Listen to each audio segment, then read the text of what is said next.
The overcast sky erupted with screaming projectiles. As one soldier from the 124th Pennsylvania put it, the ball had begun.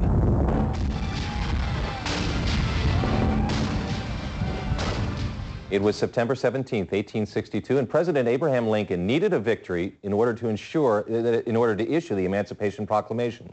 But General Robert E. Lee, the commander of rebel forces, had other plans: invade the North. When Lee's strategy fell into the hands of the Union Army, the result was the single bloodiest day in American history, the Battle of Antietam. The clip you just saw is from that outstanding film, being distributed today, Lincoln and Lee at Antietam, The Cost of Freedom. The director of that film, Robert Child, is with us this morning. Appreciate you getting up early and coming in. Oh, my pleasure. Put Antietam in context of world history. We talk about all the bloodshed. Yeah, it's really a story of tragedy and triumph for the American people. You know, tragedy in that it was a single bloodiest day in American history, but triumph in that it allowed Lincoln to issue his Emancipation Proclamation from a position of strength, because the Union armies won, you know, the battle at Antietam.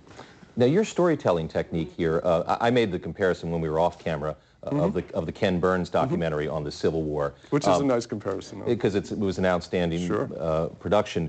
But you use actors here. Tell me a little bit about how you put this together. Well, I love using actors to sort of recreate what it could have looked like, especially the opening scene at the telegraph office, where Lincoln is actually writing some notes trying to figure out what he's going to do to free the slaves in the South. And it isn't as effective to use archival stills because they really don't exist. So I enlisted you know, an actor who looks, as you said, incredibly like Lincoln. I was very proud you know, to have him sign on board. And that's an interesting story, because when you first saw the guy, you thought, he's not my Lincoln. Yeah, exactly. The casting company in Maryland sent me his headshot, and I said, well, this guy looks nothing like Lincoln. And it was just a bad picture. And I had another Lincoln in mind who lived in Gettysburg. And we were getting close to the shoot date, and I said, well, I got to make a decision here. I need a Lincoln. So I said, yep, you know, give Stanley the call. You know, we'll use Stanley. And when I arrived on the set, there was Lincoln. It was amazing.